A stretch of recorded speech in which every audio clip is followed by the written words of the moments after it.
this video is for CEOs of any company like me, aspiring CEOs. So since I've been there, I'm going to show you how to get there. And it's also for people who like to work under CEOs. Hello everyone, my name is Courtney and I am the CEO of Courtney's Vlog.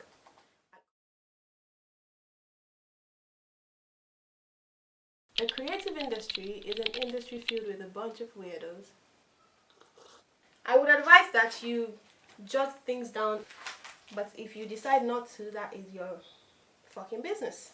If you notice, in a lot of companies today, companies ranging from tech to media houses, engineering to medicine even, most companies are beginning to build a creative team. This creative team would usually consist of a designer, a video editor, a video producer, a writer in some cases, content creators, and so on.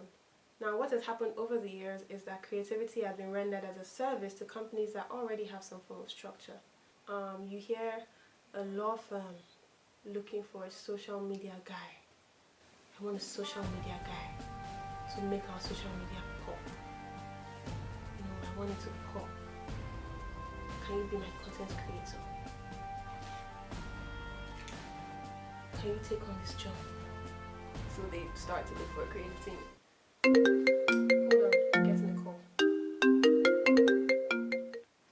Hi, Mr. Dangote. I'm very well, thank you. How are you? Okay, I don't know how we're gonna do this, but you stress me way too much. You know very well I do not like disturbance. I'm only picking this call out of respect, sir. So please call me later and we can have a discussion about your social media. Thank you very much. People would build these companies, start off and figure out, oh well, we don't need a creative team. We need to look good to the public. Meanwhile, their company is built to cater for the needs that they already are used to having. When they are hiring this creative team, they do not put into consideration the fact that some changes might need to be made, because a law firm is definitely not conducive for a creative person. Now, if you have a company and you want your creative team to work at top speed, let me give you a few insights on how that should be done. As somebody who has been a CEO for this long, I know. Number one, you need to understand the creative person's gift and give them tasks accordingly. Now, what that means is creativity is not a gift. It's like an attribute of your gift, right? So, I could be a creative person who likes tech. I could be a creative person who likes design. I could be a creative person who likes video. I could be a creative person who likes food.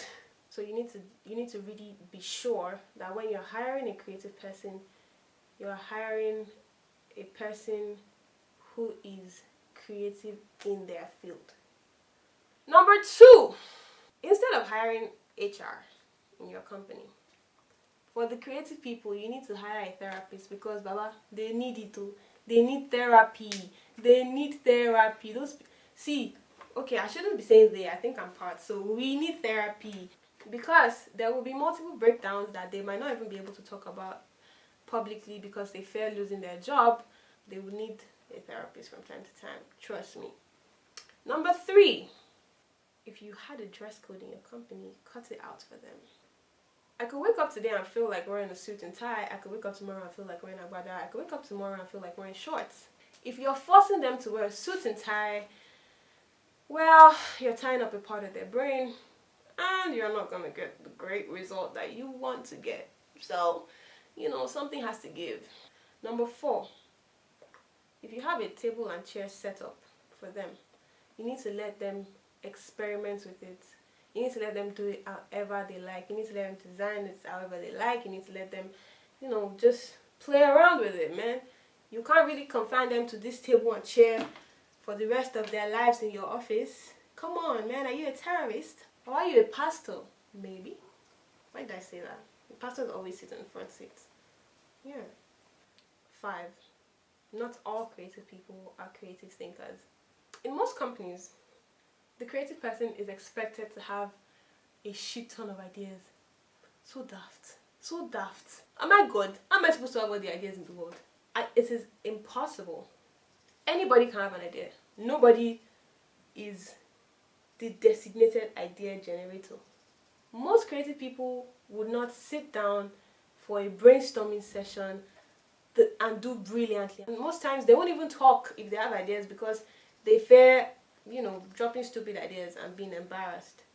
Which is why instead of having brainstorming sessions, tell everyone in your office, if you have an idea, tell this person. The creative person is usually better executing that idea. Number 6 is probably the most difficult of everything. Company owners like me need to allow their creative team have some days they can work from home. Most companies feel like they're paying you to come to work, so why would you be in your house, sitting in your house working? I'm paying you, I built the office so that you can come inside, so you have to come. You're gonna have to come. There's really nothing I can do about that. You're gonna have to come.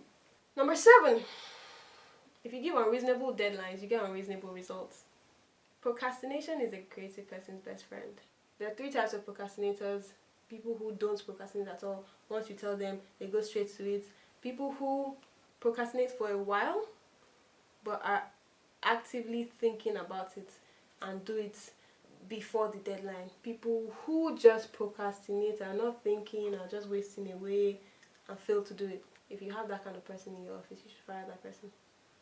But most creative people are the middle guys I just mentioned. They really are thinking about it and will do the work before the deadline, but you have to give a reasonable deadline. So if you tell them to do something today and you expect it done tomorrow, chances you get something brilliant are not very high.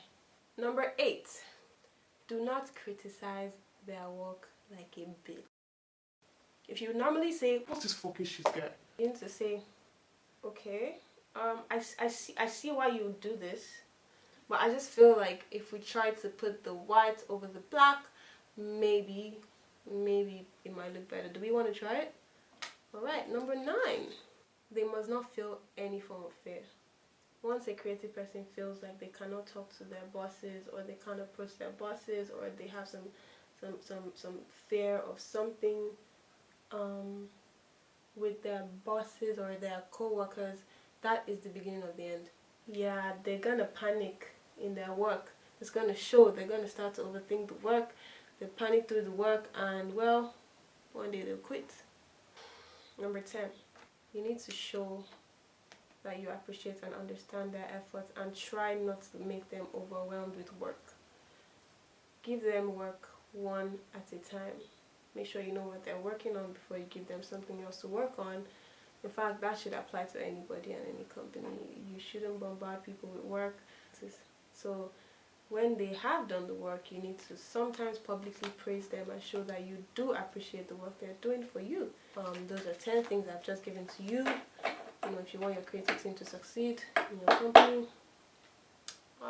If you don't have to listen to me. What do I know? But this is now for the creative people themselves. Don't let anybody take you for a ride, bro.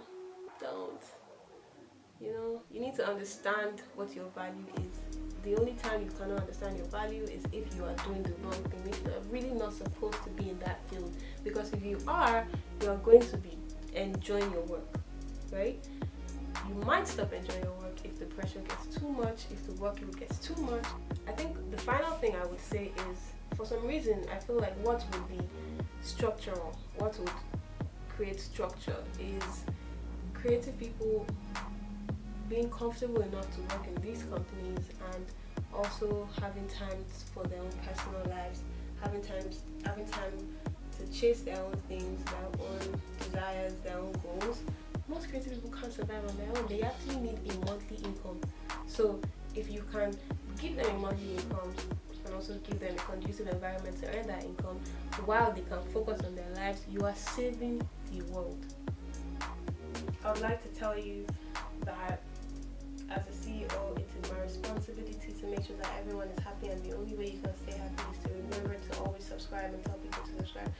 It's crazy, man. It's crazy. See, being a CEO is is hard. Let me tell you the truth. Aspire to prosperity,